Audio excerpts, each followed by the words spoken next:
How's it going, guys? My name is Zach with the Movie Castle, and today we're going to be taking a look at Tales from the Darkside. This is Season 4, Episode 14, and this one's entitled The Cutty Black Sow. It originally aired May 8th, 1988, was directed by Richard Glass, and stars Huckleberry Fox and Paula Trueman, and the episode was based on a short story by Thomas F. Monteleone. And I just want to say right off the bat, this is a really good episode of Tales from the Darkside. It's very dark and atmospheric, and I mean that both in a thematic way and in a visual way. The house is a really good, creepy, dark house with a little bit of light spilling in, but most of it lost to shadow. But then as far as the story goes, you get this young kid who's dealing with death for the first time after his grandma passes, but then he's dealing with a folklore character on top of that. All that, plus it's a Halloween episode. Oh my gosh, this is a really good, creepy episode of Darkside. I've said it before and I'll say it again.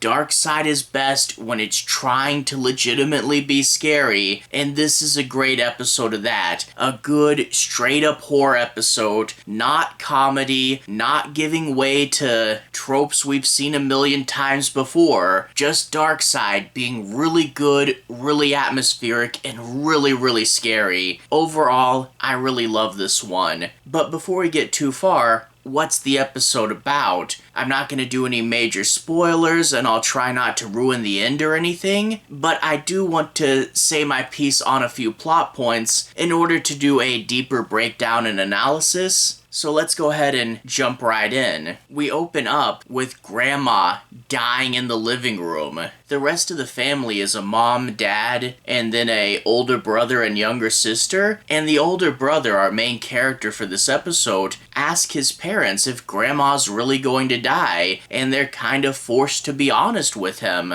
However, the grandmother freaks out when she realizes today is the day before Halloween, so she'll more than likely pass away on Halloween itself. And that is something that's really going to disturb her and really set the tone for this. A little bit of time passes, the rest of the family goes to bed, but the kid sneaks down again, and he has one final conversation with his grandma before she passes. She talks about dying on Halloween, and how the Cutty Black Sow might come and try to claim one of their souls. There's a ritual you can do to try to keep it at bay, where you get a small rock for every person in the house and put it in the fire, and you have to make sure that all the rocks stay in the fire until Halloween is over, and if one pops out, you look at whoever's name was written on that, the Cutty Black Sow is going to get them. First off, I want to say that is a good, creepy piece of folklore. I'm not sure if it's real or made up for this episode, but boy does that sound like a real piece of Scottish folklore right there. And I mean, even that name, the Cutty Black Sow, that's like a pig, right? Wow.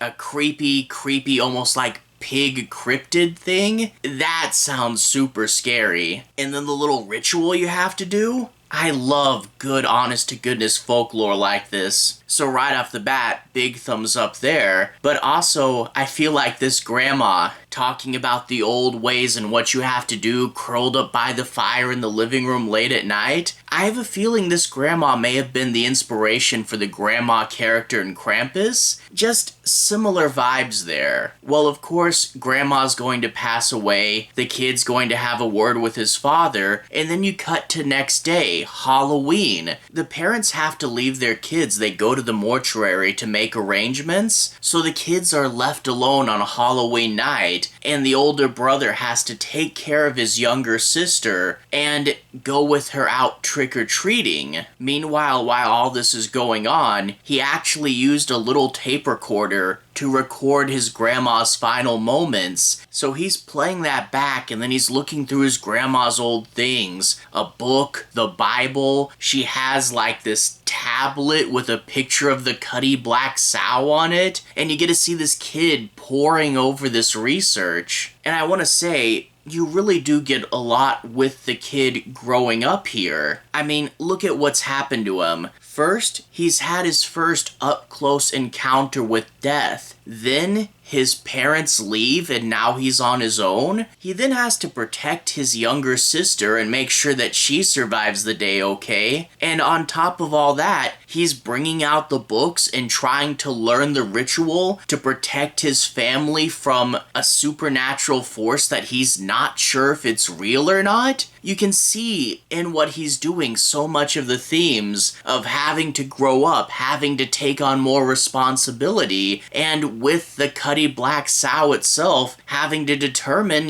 what's real and what's not. There is so much packed into his character, and it's not 100% spelled out, but given to us in thematic character moments. And to see this kid poring over all these books and lore, while his younger sister's like, can't we just go trick-or-treating? It's such good character work, and I really do like it. You feel for this kid. Well, he of course does try to do the ritual, get all his family's stones, label them, put them in the fire, and then he has to go take his younger sister trick-or-treating. And while all this is going on, we actually are treated to Amityville Horror style glowing eyes outside, which hints to the audience that maybe indeed the Cutty Black Sow is coming after us. Oh man, there's so much cool stuff in this episode. So yeah, overall, I really do like this one. I like it when Darkside's serious, I like it when Darkside's creepy, and oh man, is this episode atmospheric. A folklore episode and a creepy Halloween episode all rolled into one. This is definitely one of the better episodes of the show. I definitely recommend it.